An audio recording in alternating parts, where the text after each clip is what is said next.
कभी सोचा है कि जिस कंप्यूटर या लैपटॉप पर हम आज इतनी आसानी से काम करते हैं, उसकी शुरुआत कैसी थी? मतलब कहाँ से शुरू हुई ये कहानी? हाँ, ये सोचना भी अजीब लगता है कि शुरुआती कंप्यूटर वो तो पूरे पूरे कमरे जितने बड़े होते थे। बिल्कुल। तो आज हम इसी तकनीक के सफर को थोड़ा समझने की कोशिश करेंगे। हमारे पास कंप्यूटर की बुनियादी बातों पर कुछ सामग्री है ना? हाँ, है। इसमें पीढ़ियों से लेकर उनके प्रकार, CPU, memory, input output devices, मतलब काफी कुछ है। तो हमारा मकसद यही है कि इस जानकारी को आसान भाषा में समझें, एक तरह से कंप्यूटर के काम करने की तस्वीर साफ हो जाए और कुछ दिलचस्प बातें भी पता चलें। चलिए फिर शुरू करते हैं इसकी गहराई में उतरना। जरूर। तो सबसे पहले ये पीढ़ियां, जनरेशन्स, कंप्यूटर के विकास को पीढ़ियों में बांटा गया है ना? ये किस आधार पर होता है? बिल्कुल। ये पीढ़ियां जो हैं वो मुख्य रूप से इस बात पर आधारित हैं कि कंप्यूटर में प्रोसेसिंग के लिए कौन सी मुख्य टेक्नोलॉजी इस्तेमाल हो रही थी। अच्छा। जैसे पहली पीढ़ी जो करीब 1940 से 56 तक चली, उसमें वैक्यूम ट्यूब्स इस्तेमाल होती थी। Vacuum tubes, yes. वो कांच वाली? हाँ, वो बड़े बड़े कांच के बल्ब जैसे पुर्जे। इनसे कंप्यूटर बहुत बड़े, बहुत महंगे और सच कहें तो उतने भरोसेमंद भी नहीं होते थे।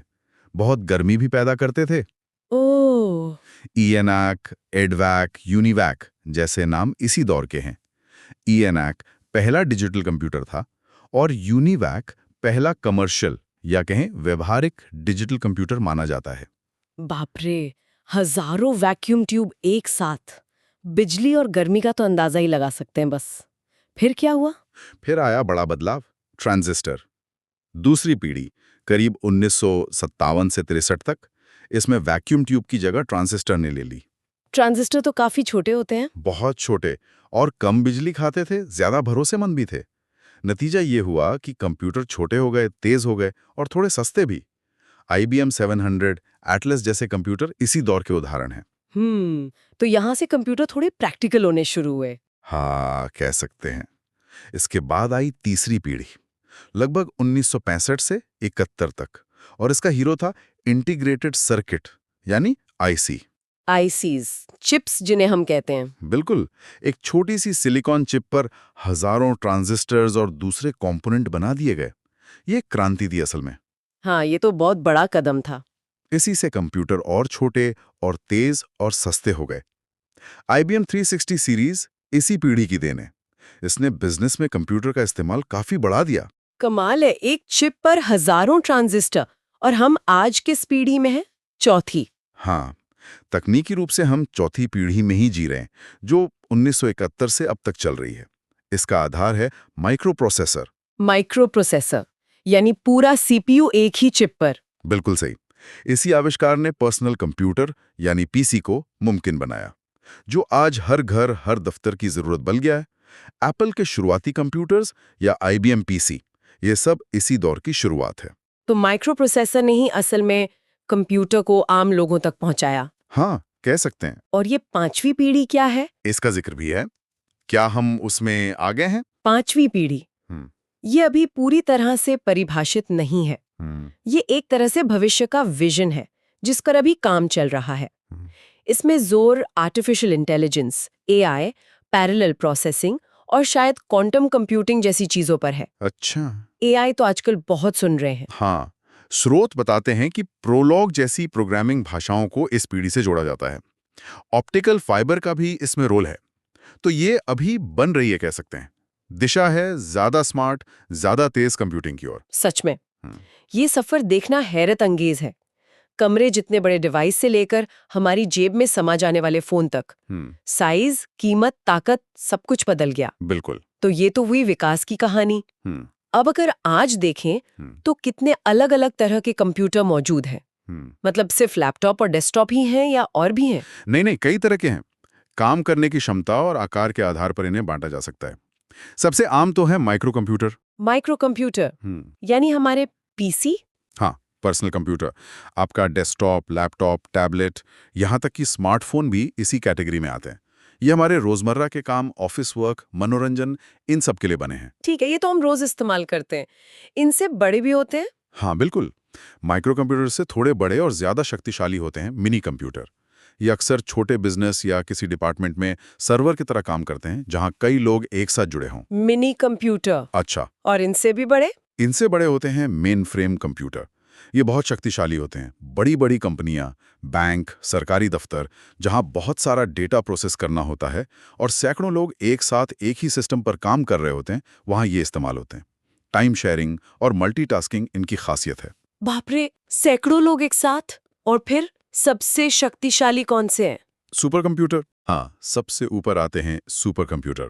ये दुनिया के सबसे तेज, सबसे शक्तिशाली और जाहिर है सबसे महंगे कंप्यूटर होते हैं। इनका काम क्या होता है? इनका इस्तेमाल बहुत ही जटिल वैज्ञानिक गणनाओं में होता है, जैसे मौसम का पूर्वानुमान लगाना, न्यूक्लियर रिसर्च करना, दवाइयां डिजाइन करना, एरोस्पेस इंजीनियरिंग, इस तरह के कामों में। अच्छा। स्रोत बताते हैं कि दुनिया का पहला सुपर कंप्यूटर क्रे K1 था। ये एक मील का पत्थर था। और भारत का अपना सुपर कंप्यूटर परम भी एक जाना माना नाम है। हाँ, पैरम का नाम तो सुना है। एक दिलचस्प बात यह भी है कि स्रोत कहते हैं कि ज्यादातर super computer Linux operating system इस्तेमाल करते हैं। लिनक्स क्यों?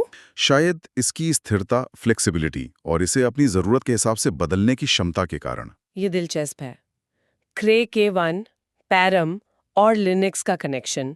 अच्छा, और क्वांटम कंप्यूटर का भी जिक्र था पहले, वो क्या है? हाँ, क्वांटम कंप्यूटर अभी कह सकते हैं कि शुरुआती दौर में है, लेकिन ये कंप्यूटिंग का भविष्य पूरी तरह बदल सकते हैं। कैसे?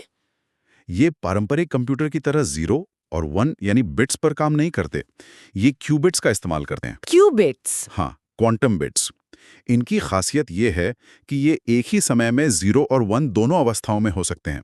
इसे सुपरपोजिशन कहते हैं। एक ही समय में 0 और 1, ये कैसे मुमकिन है? ये क्वांटम फिजिक्स का कमाल है। इससे ये कुछ खास तरह की समस्याओं को हल करने में अविश्वसनीय रूप से तेज हो सकते हैं। ऐसी समस्याएं जिन्हें आज के सुपर कंप्यूटर भी शायद कभी हल न कर पाएं। बाप रे, क्यूबिट्स, ये तो सोचने का बिल्कुल नया तरीका है। तो मतलब हर जरूरत के लिए छोटे पर्सनल डिवाइस से लेकर पूरे ग्रह की गणना करने वाले सुपर कंप्यूटर तक सब मौजूद है। हाँ, बिल्कुल। चलिए, आप थोड़ा अंदर झांकते हैं। ये मशीनें आखिर काम कैसे करती हैं? इनके मुख्य हिस्से क्या होते हैं? स्रोत बताते हैं कि 3 मुख्य यूनिट हैं: CPU, मेमोरी और इनपुट आउटपुट, और 2 भाग हार्डवेयर और सॉफ्टवेयर। सही। हार्डवेयर वो जिसे हम छू सकते हैं पुर्जे, और सॉफ्टवेयर वो प्रोग्राम जो इन पुर्जों को चलाते हैं। तो शुरुआत दिमाग से करें, CPU से, सेंट्रल प्रोसेसिंग यूनिट। हाँ, बिल्कुल। CPU ही कंप्यूटर का असली दिमाग है। सारी प्रोसेसिंग, सारा कैलकुलेशन यहीं होता है। इसके भी मुख्य तौर पर 3 हिस्से होते हैं। 3 हिस्से कौन कौन से? पहला है ALU यानी arithmetic logic unit. Arithmetic logic unit. जैसा नाम से ही पता चल रहा है, ये सारे गणितीय काम करता है। जोड़ना, घटाना, गुणा, भाग, और साथ ही लॉजिकल ऑपरेशंस भी करता है, जैसे 2 नंबरों की तुलना करना कि कौन सा बड़ा है या छोटा है। अच्छा, तो ये है असली कैलकुलेटर वाला हिस्सा। और दूसरा है कंट्रोल यूनिट यानी CU। ये पूरे कंप्यूटर ऑपरेशन का मैनेजर है। मैनेजर मतलब ये मेमोरी से निर्देश, इंस्ट्रक्शंस लेता है, उन्हें समझता है यानी डिकोड करता है, और फिर कंप्यूटर के बाकी हिस्सों को, ALU को, मेमोरी को, इनपुट आउटपुट डिवाइस को सिग्नल भेजता है कि कब क्या करना है। ये एक तरह से ट्रैफिक पुलिस की तरह डेटा के फ्लो को कंट्रोल करता है। ओह, अच्छा, ये सबको बताता है कि क्या करना है। Control unit. और तीसरा हिस्सा है रजिस्टर्स। ये CPU चिप के अंदर ही बनी बहुत छोटी लेकिन बहुत ही तेज मेमोरी होती है। CPU के अंदर ही मेमोरी? हाँ, जब CPU किसी डेटा या इंस्ट्रक्शन पर काम कर रहा होता है तो उसे फौरन एक्सेस के लिए इन रजिस्टर्स में रख लेता है। इससे उसे बार बार मेन मेमोरी RAM तक जाने की जरूरत नहीं पड़ती, जो तुलना में धीमी होती है। ये समझ लीजिए CPU का छोटा सा रफ पैड है। समझ गई। ALU हिसाब लगाता है, कंट्रोल यूनिट ऑर्डर देता है, और रजिस्टर्स तेजी से लिखने पढ़ने के काम आते हैं। कमाल की व्यवस्था है। बिल्कुल। ठीक है, CPU तो डेटा प्रोसेस कर रहा है, लेकिन ये डेटा आता कहाँ से है और प्रोसेस होने के बाद जाता कहाँ है? यहीं पर मेमोरी का रोल आता होगा, है ना? एकदम सही। मेमोरी यूनिट ही वो जगह है जहां सारा डेटा और प्रोग्राम स्टोर होते हैं, चाहे वो प्रोसेसिंग से पहले हों या बाद में। कंट्रोल यूनिट के निर्देशों के हिसाब से मेमोरी डेटा लेती है, रखती है और जरूरत पड़ने पर देती है। मेमोरी भी मुख्य रूप से 2 तरह की होती हैं, प्राइमरी और सेकेंडरी। प्राइमरी मेमोरी, ये कौन सी है? क्या ये RAM है जिसके बारे में हम सुनते हैं? हाँ, प्राइमरी मेमोरी, जिसे मेन मेमोरी भी कहते हैं, वो सीधे सीपीयू से जुड़ी होती है। ये बहुत तेज होती है।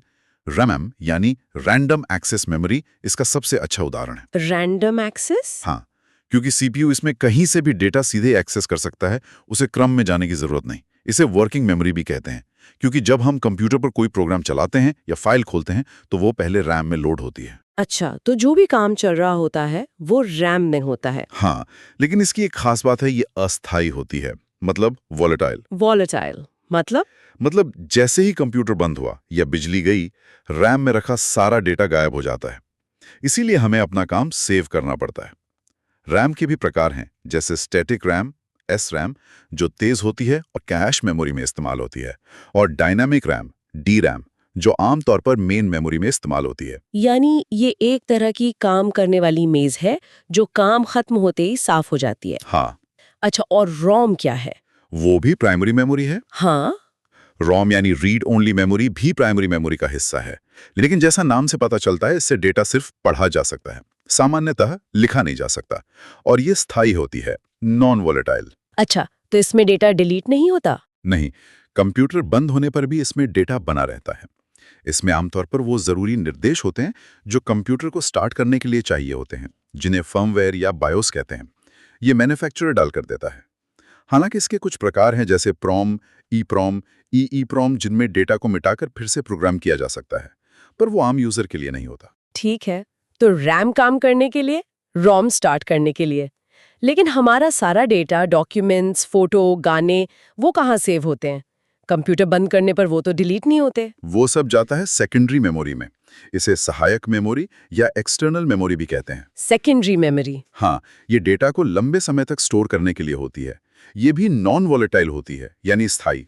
ये प्राइमरी मेमोरी से धीमी होती है, लेकिन सस्ती होती है और इसकी स्टोरेज क्षमता बहुत ज्यादा होती है। हमारा सारा ऑपरेटिंग सिस्टम, सारे सॉफ्टवेयर, सारी फाइलें इसी में सेव होती हैं। ये बैकअप के लिए भी जरूरी है। इसके उदाहरण क्या हैं? जैसे हार्ड डिस्क? बिल्कुल। हार्ड डिस्क ड्राइव एचडीडी सबसे आम उदाहरण है, जो मैग्नेटिक तकनीक पर काम करती हैं। आजकल सॉलिड स्टेट ड्राइव, एसएसडी, भी बहुत लोकप्रिय हैं, जो फ्लैश मेमोरी पर आधारित होती हैं और एचडीडी से काफी तेज होती हैं। हाँ, एसएसडी से कंप्यूटर बहुत तेज हो जाता है। बिल्कुल। इसके अलावा USB pen drive, memory cards, ये सब फ्लैश मेमोरी के ही रूप हैं, जो सेकेंडरी स्टोरेज का काम करते हैं। पुराने जमाने में फ्लॉपी डिस्क होती थी, फिर सीडी, डीवीडी और ब्लूरे डिस्क बीआरडी आई, जो ऑप्टिकल स्टोरेज हैं। सीडी की क्षमता करीब 700 एमबी, डीवीडी की 4.7 जीबी और ब्लू-रे की 25 या 50 जीबी तक होती है ना? हाँ, बिल्कुल। और बड़ी मात्रा में डेटा बैकअप के लिए आज भी मैग्नेटिक टेप का इस्तेमाल होता है बड़ी कंपनियों में। और भविष्य के लिए एचवीडी यानी होलोग्राफिक वर्सेटाइल डिस्क की बात होती है, जिसकी क्षमता टेराबाइट्स में हो सकती है।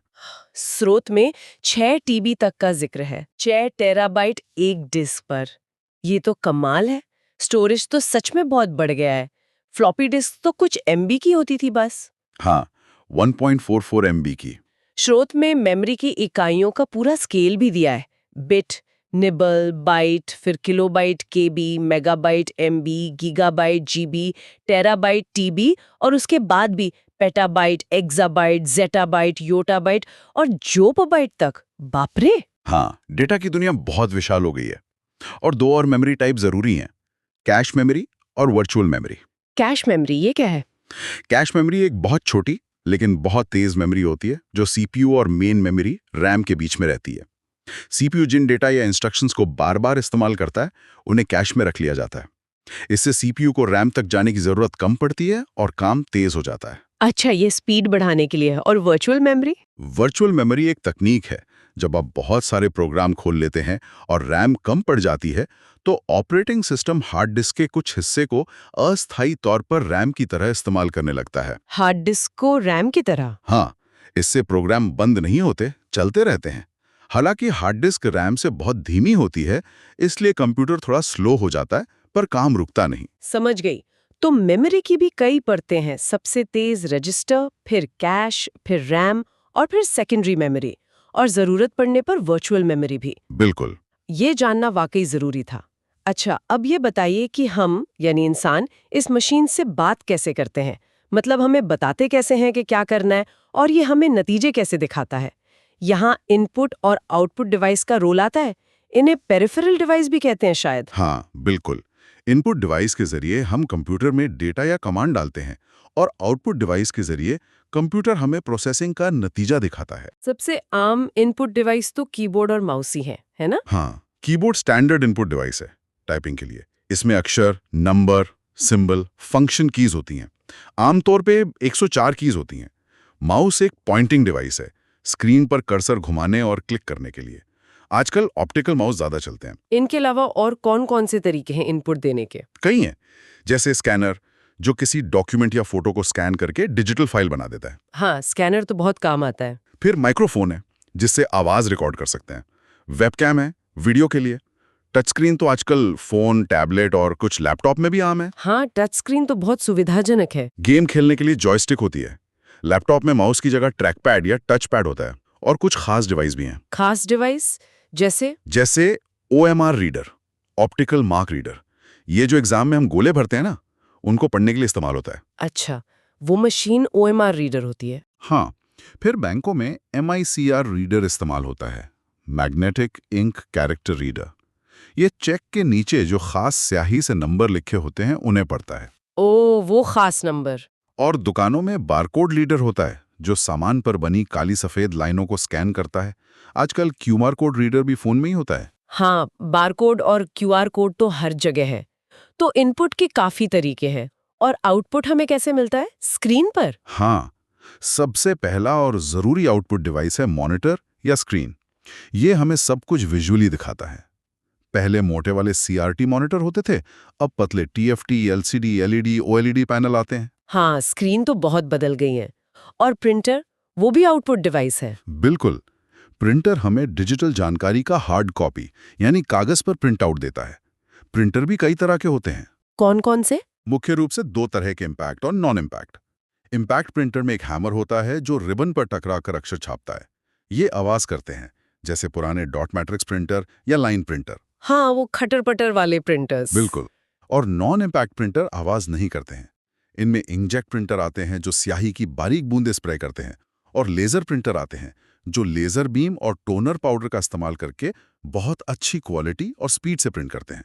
थर्मल प्रिंटर भी होते हैं जो रसीद वगैरह छापते हैं। लेजर प्रिंटर ऑफिस में ज्यादा इस्तेमाल होते हैं ना। हाँ, तेज और अच्छी क्वालिटी के लिए। और अगर बहुत बड़े नक्शे या इंजीनियरिंग ड्राइंग छापनी हो तो उसके लिए प्लॉटर इस्तेमाल होते हैं। ये बड़े साइज के high quality graphics, banners, maps वगैरह प्रिंट कर सकते हैं। आर्किटेक्ट और इंजीनियर इनका इस्तेमाल करते हैं। प्लॉटर। अच्छा। और आवाज के लिए स्पीकर या हेडफोन। हाँ, स्पीकर और हेडफोन भी आउटपुट डिवाइस है जो हमें ऑडियो सुनाते हैं। और ये सारे डिवाइस कंप्यूटर से जुड़ते कैसे हैं? वो जो पीछे तार लगाने की जगह होती हैं, उन्हें क्या कहते हैं? उन्हें पोर्ट्स कहते हैं। ये कंप्यूटर पर बने सॉकेट या जैक होते हैं जहां हम इन पेरिफेरल डिवाइसेस की केबल लगाते हैं। कौन-कौन से पोर्ट होते हैं? पहले सीरियल पोर्ट, पैरेलल पोर्ट होते थे। आजकल सबसे आम है USB port, universal serial bus. इससे keyboard, mouse, printer, pen drive लगभग सब कुछ जुड़ जाता है। मॉनिटर के लिए HDMI या डिस्प्ले पोर्ट होता है। इंटरनेट के लिए ईथरनेट पोर्ट होता है। USB तो वाकई यूनिवर्सल हो गया है। हाँ, बिल्कुल। तो इनपुट डिवाइस से हम सूचना अंदर भेजते हैं, CPU और मेमोरी उसे प्रोसेस करते हैं और आउटपुट डिवाइस से हमें नतीजा मिल जाता है। ये पूरा चक्र है। बिल्कुल सही। हमने हार्डवेयर की तो काफी बात कर ली, पुर्जे, दिमाग, याददाश्त, इनपुट आउटपुट, लेकिन ये सब अपने आप तो चलते नहीं।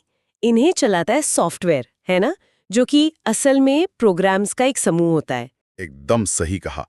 हार्डवेयर तो सिर्फ शरीर है, सॉफ्टवेयर उसकी आत्मा है। बिना सॉफ्टवेयर के हार्डवेयर सिर्फ एक डिब्बा है।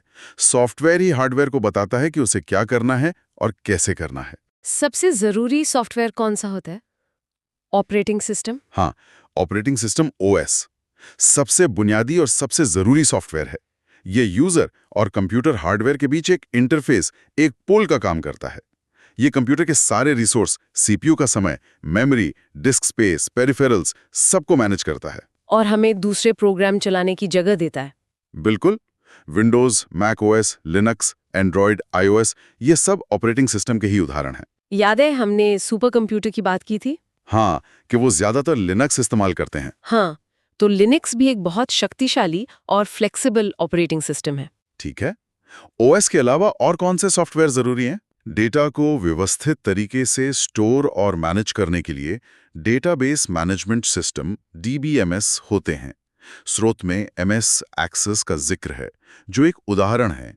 और फाइलें वगैरह मैनेज करने के लिए? उसके लिए फाइल मैनेजमेंट यूटिलिटी होती है, जैसे विंडोज में फाइल एक्सप्लोरर। ये हमें अपनी ड्राइव, फोल्डर और फाइलों को देखने, कॉपी करने, मूव करने, डिलीट करने में मदद करता है।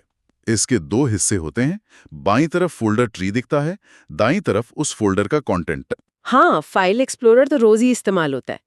इनके अलावा एप्लीकेशन सॉफ्टवेयर होते हैं जो हम अपने काम के लिए इस्तेमाल करते हैं। हाँ, word processor, spreadsheet, web browser, photo editor, games, ये सब एप्लीकेशन सॉफ्टवेयर हैं जो OS के ऊपर चलते हैं और किसी खास काम को करने के लिए बनाए जाते हैं।